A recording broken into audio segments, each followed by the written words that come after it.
நாம் பார்த்துட்ருக்கக்கூடிய syllabus group 4க்கான சிலபஸ் ஆப்டிடியூடு அண்டு ரீசனிங். மொத்தம் 25 வினாக்கள். இதில் ஆப்டிடியூடு அதாவது தமிழில் திறனறிவு 15 கேள்விகள். இதில் எந்த மாதிரி சம்ஸ் வரும், எந்த மாதிரி மேக்ஸ் கேட்பாங்கன்னா சுருக்குதல்,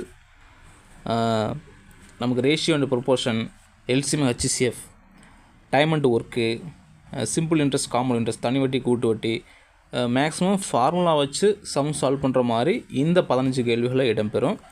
அடுத்த 10 கேள்வி என்பது ரீசனிங். நம்ம சிந்தித்து நம்மளுடைய புத்தி கூர்மையை வச்சு மேக்ஸ் அணுகிற மாதிரி இருக்கும். ஃபார்முலாஸ் தேவையில்லை, இருந்தாலும் இதுலேயும் ஃபார்முலாஸ் யூஸ் பண்ணுறாங்க. ஆனால் ஃபார்முலாஸ் இல்லாமையே நம்மளுடைய அறிவுத்திறனை வச்சு இந்த 10 கொஸ்டின் போடுற மாதிரி இருக்கும். அதில் என்னென்ன இருக்குது, தர்க்க காரணவியல் அப்படின்றது வந்து அனாலஜின்னு நினைக்கிறேன், அல்லது கிளாசிஃபிகேஷன், புதிர்கள், பகடை, டைஸ் இருக்குல்ல அந்த மாதிரி, மிஸ்ஸிங் நம்பர்ஸ் கேட்பாங்க. இந்த மாதிரி நம்பர் சிஸ்டமில் வந்து ஏதாவது ஒரு மிஸ்ஸிங் நம்பர்ஸில் பெருக்கல், வகுத்தல், இந்த மாதிரி பகடை வச்சு கேட்கலாம், படங்கள் வச்சு கேட்கலாம்.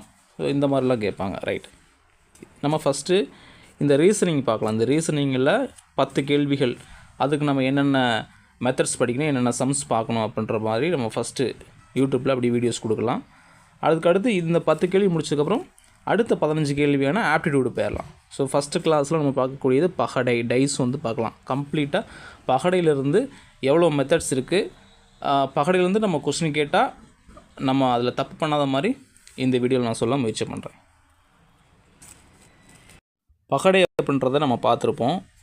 டைஸ், ஒரு பகடைக்கு மொத்தம் எத்தனை பக்கங்கள் உள்ளது, இதை கூட நமக்கு வினாவாக கேட்கலாம். ஒரு பகடைக்கு மொத்தம் எத்தனை முகங்கள், ஃபேஸஸ், மொத்தம் 6 முகங்கள் உள்ளது. ஒரு பகடைக்கு மொத்தம் 6 முகங்கள் உள்ளது. அது என்னென்ன, 1, 2, 3, 4, 5, 6. ஒவ்வொரு முகத்துக்கும் ஒவ்வொரு நம்பர் கொடுத்துருப்பாங்க. இப்போ 1, 2, 3, 4, 5, 6 என்று மொத்தம் 6 முகங்கள் பகடைக்கு வந்து உள்ளது. இதில் நமக்கு டைப்ஸை பொறுத்தளவு ஒரே ஒரு பகடை கொடுத்து கேட்கலாம். டைப்ஸை பொறுத்தளவு சிங்கிள் டைஸ், ஒரு பகடை கொடுத்து நமக்கு வினாக்கள் கேட்கலாம், அல்லது 2 பகடைகள் கொடுத்து வினாக்கள் கேட்கலாம். 2க்கு மேற்பட்ட பகடைகள், அது எத்தனை வேணுமாலும் இருக்கலாம், 3 இருக்கலாம், 4 இருக்கலாம், 5 இருக்கலாம், இப்படி மொத்தம் 3 வகைகள் நம்ம கேட்கலாம். அதுக்கு அடுத்தபடியாக பகடையை நேரடியாக கொடுக்காம இந்த பகடை இருக்குது பார்த்திங்களா, அதை இந்த மாதிரி பிரித்து கொடுக்கறது, பகடையை இந்த மாதிரி பிரித்து கேட்பாங்க. இது ஒரு டைப் ஆஃப் மெத்தட். இந்த 2 மாதிரி தான் நம்ம கொஸ்டின் இருக்குது. அதாவது டைப் 1 அப்படின்றது என்ன அப்படின்னா, பகடை இப்போ இந்த க்ரீன் கலரில் பகடை கொடுத்துருக்காங்களே இந்த மாதிரி, அதில் ஒரு பகடையாக இருக்கலாம், 2 பகடையாக இருக்கலாம், 2க்கு மேற்பட்ட பகடையாக இருக்கலாம், அல்லது இந்த மாதிரி நமக்கு பகடையை பிரித்து அட்டவணை மாதிரி கொடுத்து கேட்பாங்க. இந்த 2 டைப்பில் தான் நமக்கு மோஸ்ட்லி கொஸ்டின்ஸ் வரும். ரைட், இப்போது டைப் 1 பார்க்கலாம். டைப் 1 ஒரே ஒரு பகடை மட்டும் கொடுத்துட்டு நமக்கு கேட்டால் எப்படி ஆன்சர் பண்ணுறது அப்படின்னு பார்க்கலாம்.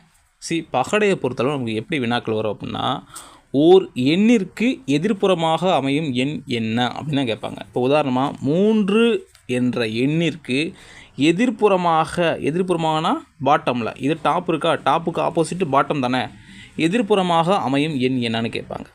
அல்லது இப்போ இந்த 5 இருக்குல்ல, இந்த 5க்கு ஆப்போசிட்டில் என்ன நம்பர் இருக்கும். ஸோ 5 நேர் ஆப்போசிட்டு எந்த பகுதி, இந்த பகுதி தான். இதை வந்து நம்ம லெஃப்ட்னு எடுத்துட்டால் இது ரைட் சைடு. பொதுவாகவே டைஸ் அப்படின்றத வந்து ஒரு சதுரங்க, இதை கூட வினாவில் கேட்கலாம். பகடை என்பது என்ன, ஒரு சதுரம். அதுக்கு எத்தனை முகங்கள் உள்ளது, 6 முகங்கள் உள்ளது. ரைட்டா, சரி. இப்படி நமக்கு ஒரே ஒரு பகடை கொடுத்து வினாக்கள் கேட்டால் நம்ம எப்படி ஆன்சர் பண்ணுறது அப்படின்றத பார்க்கலாம். இப்போ இது ஒரு வினாவாகவே வச்சுக்குவோம். வினா கேட்குறாங்க, 3 என்ற எண்ணிற்கு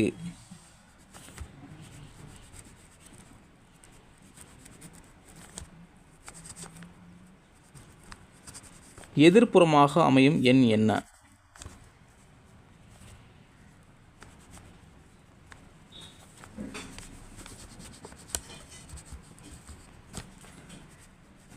எண் என்ன, இந்த மாதிரி ஒரு வினா நமக்கு கேட்குறாங்க. இந்த பகடையை நமக்கு கொடுத்துருவாங்க, படமாகவே கொடுத்துருவாங்க. இப்போ 3 என்ற எண்ணிற்கு எதிர்ப்புறமாக அமையும் எண் என்ன? இதான் நமக்கான வினா. ரைட், இதை சால்வ் பண்ணலாம். இப்போது ஒரே ஒரு பகடை கொடுத்துருக்காங்கன்னா அதை பொறுத்தளவு எப்படி கண்டுபிடிக்கலாம் அப்படின்னா, 2 முகங்களின் கூட்டுத்தொகை 7 வரணும். அதாவது 2 முகங்கள், ஒரு பகடையில் 2 முகங்கள் எடுத்துக்கிறோம். 2 முகங்கள், இதனுடைய கூட்டுத்தொகை கண்டிப்பாக எத்தனையாக இருக்கணும்? 7 என்ற எண்ணாக இருக்கணும். இது ஒரு ரூல் மாதிரி நினச்சிக்கோங்க. இது ஒரு ரூல். 2 முகங்களுடைய கூட்டுத்தொகை 7 இருக்கணும். ஸோ அதுதான் எதிர்ப்புறமாக அமையும். இப்போ உதாரணமாக பாருங்களேன், இப்போ 3ன்னு இருக்குன்னு வச்சுங்களேன். அதை இந்த முகத்தில் நான் 3ன்னு எழுதிடுறேன். ஸோ இந்த 3 கூட எதை கூட்டினா எனக்கு 7 கிடைக்கும்? 4. அப்போது 3னுடைய ஆப்போசிட் நம்பர் 4. 3னுடைய ஆப்போசிட் நம்பர் என்னது? 4. இப்போது வேற ஒரு எக்ஸாம்பிள் போடலாம். இப்போ இந்த 5னுடைய ஆப்போசிட் நம்பர் என்ன அப்படின்னு பார்க்கணும். அப்போது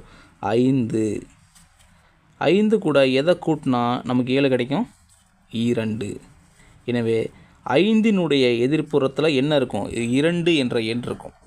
2 என்ற எண் இருக்கும்.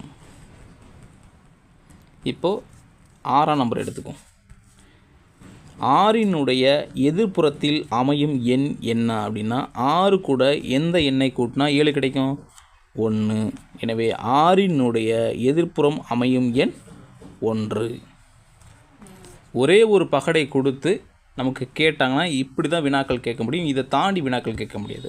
அப்போது ஒரே ஒரு பகடை அப்படின்னா 2 முகங்களுடைய கூட்டுத்தொகை 7 அமையணும். அப்போது ஒரு முகத்தினுடைய எதிர்ப்புறம் என்னென்னு கேட்டால், அந்த நம்பர் கூட எந்த நம்பரை கூட்டினா 7 வருமோ அதுதான் அந்த நம்பரினுடைய எதிர்ப்புறம். புரிஞ்சா? ஸோ இன்னொரு டைம் மட்டும் சொல்லிடுறேன். 3னுடைய எதிர்ப்புறத்தில் அமையும் எண் என்ன அப்படின்னு கேட்டாங்கன்னா, 3 கூட எந்த எண்ணை கூட்டினால் 7 கிடைக்கும்? 4ஐ கூட்டினால் 7 கிடைக்கும். எனவே 3னுடைய எதிர்ப்புறத்தில் அமையும் எண் 4. ரைட். இப்போது 2 பகடைகள் கொடுத்து கேட்டாங்கன்னா நம்ம எப்படி சால்வ் பண்ணுறது அப்படின்னு பார்க்கலாம். இந்த சம்மில் 2 பகடைகள் கொடுத்துக்கிறாங்க. இந்த 2 பகடைகளில் 2 டைப் இருக்குது. இதுலேயும் 2 டைப்ஸ் இருக்குது.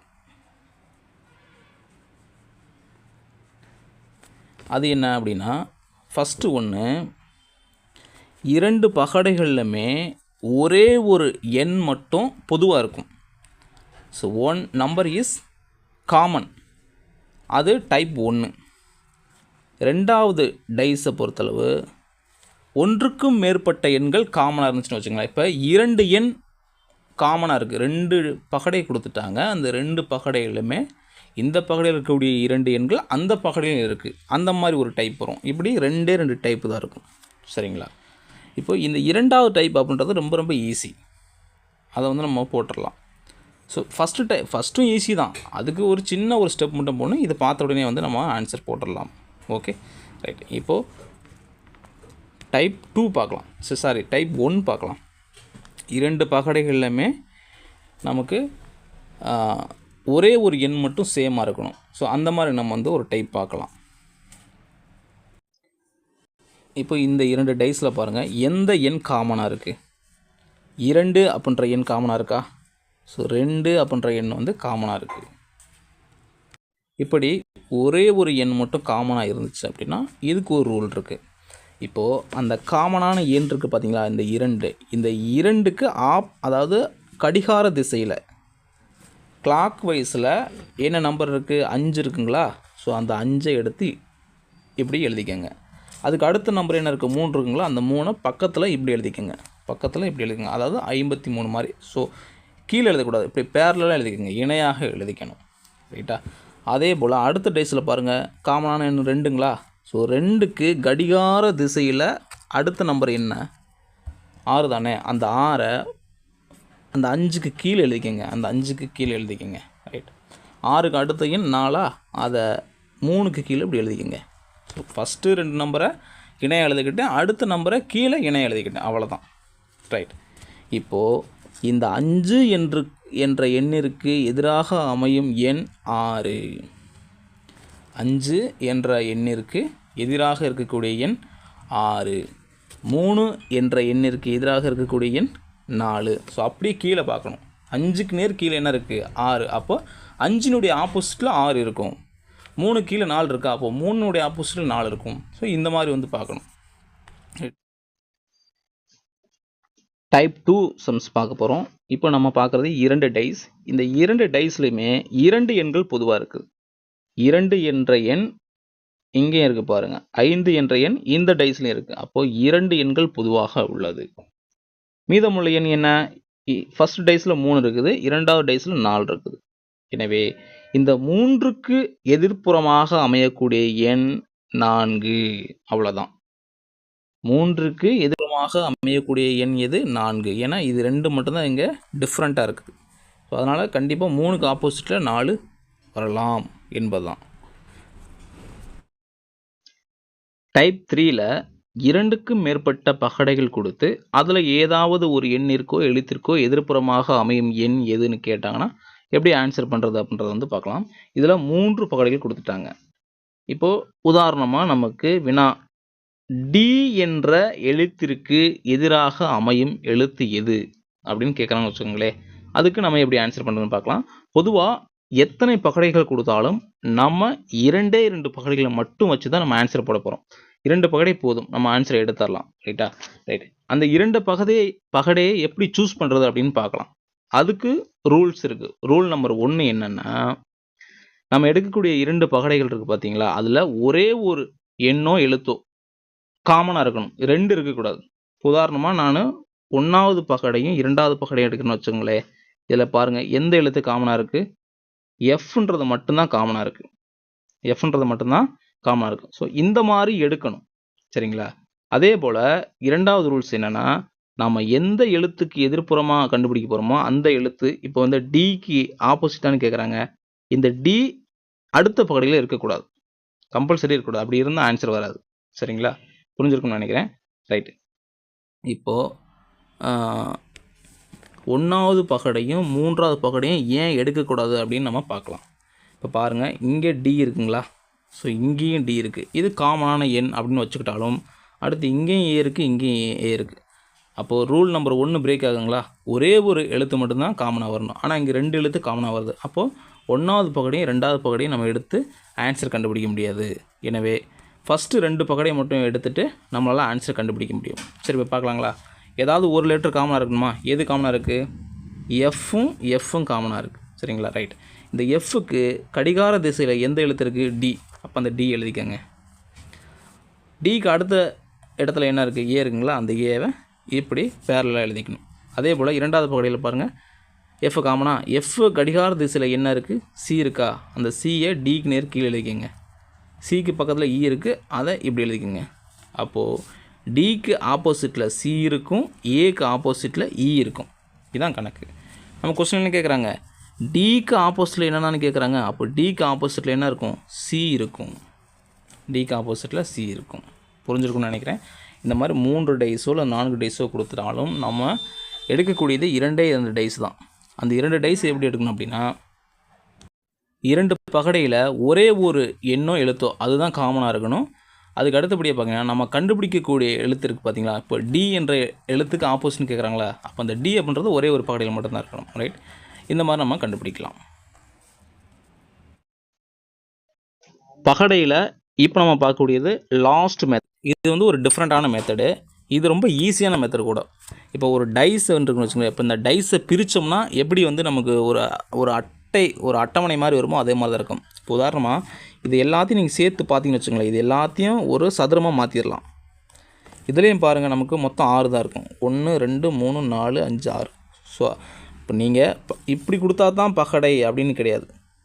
அதாவது இந்த மாதிரி கொடுத்தா தான் பகடைன்னு கிடையாது. இதுவும் பகடை தான். ஏன்னா இதுக்கும் 6 முகங்கள் இருக்குது, இதுக்கும் 6 முகங்கள் இருக்குது. இப்போ உதாரணமாக நீங்கள் உங்கள் வீட்டில் ஒரு தீப்பெட்டி இருக்குன்னு வச்சுங்களேன். அந்த தீப்பெட்டியை அப்படியே எல்லாமே பிரித்து பாருங்கள். ஒரு பேப்பர் மாதிரி வருங்களா? ஸோ இப்படி ஒரு கட்டம் வரும், இப்படி ஒரு கட்டம் வரும், இப்படி ஒரு கட்டம் வரும். ஸோ இந்த மாதிரி தானே. அதுதான் இங்கேயும் கொடுத்துருக்குறாங்க. ரைட். இதில் ஒரு எண்ணிற்கு ஆப்போசிட் எண் எப்படி கண்டுபிடிக்குது அப்படின்றத ஒரு ஷார்ட்கட் மூலிமா வந்து பார்த்துடலாம். இப்போ உதாரணமாக 2க்கு ஆப்போசிட்டில் என்ன வரும் அப்படின்னு கேட்டாங்கன்னா, இந்த படத்தை கொடுத்துட்டு 2க்கு ஆப்போசிட்டில் என்ன வரும்னு கேட்டாங்கன்னா, ஒரு கட்டத்தை விட்டு அடுத்த கட்டம், அதாவது 2லேருந்து ஒரு நம்பர் ஜம்ப் பண்ணி வந்தால் என்ன இருக்குது? 4 இருக்குங்களா? அப்போது 2க்கு ஆப்போசிட்டில் என்ன இருக்கும்?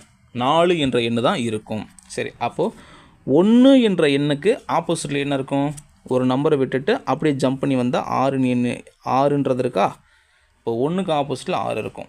மீதம் என்ன இருக்குது? 5 இருக்குது, 3 இருக்குது. அப்போது 5க்கு ஆப்போசிட்டில் என்ன இருக்கும்? 3 இருக்கும். இதுதான். இது ரொம்ப ஈஸியான மெத்தட் தான், ஷார்ட்கட்டில் போட்டுடலாம்.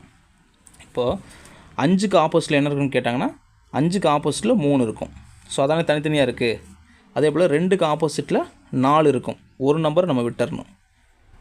அப்போ 1க்கு ஆப்போசிட்டில் 6 இருக்கும். இது நம்ம ஈஸியாக வந்து போட்டலாம். டைஸை பொறுத்தளவு இவ்வளோ தான் நமக்கு வந்து டைப்ஸு. டைப் 1 என்ன பார்த்தோம்? ஒரே ஒரு டைஸ் வச்சு பார்த்தோம். நீங்கள் 2 முகங்களை கூட்டினா 7 வரணும். அதுபடி நீங்கள் அதுக்கு ஆன்சர் பண்ணிடலாம். 2வது டைப் என்ன பார்த்தோம்? 2 டைஸ் கொடுத்துருவாங்க, அதில் ஒரே ஒரு எண் மட்டும் காமனாக இருக்கும். அதுக்கு நீங்கள் வந்து கிளாக் வைஸ் பார்த்து போடணும். 2 டைஸ் கொடுத்துருவாங்க, ஆனால் 2 நம்பர் காமனாக இருக்கும். அப்போ மீதமுள்ள எண்கள் இருக்கும் பார்த்தீங்களா, அது ரெண்டுமே ஒன்றுக்கு ஒன்று ஆப்போசிட்டில் இருக்கும் அப்படின்னு பார்த்தோம். அடுத்து வந்து இந்த டைஸ், இந்த மெத்தட், இது வந்து ஈஸியான ஒரு மெத்தட். ஸோ டைஸை பொறுத்தளவு அவ்வளோதான் வந்து நமக்கு டைப்ஸ்.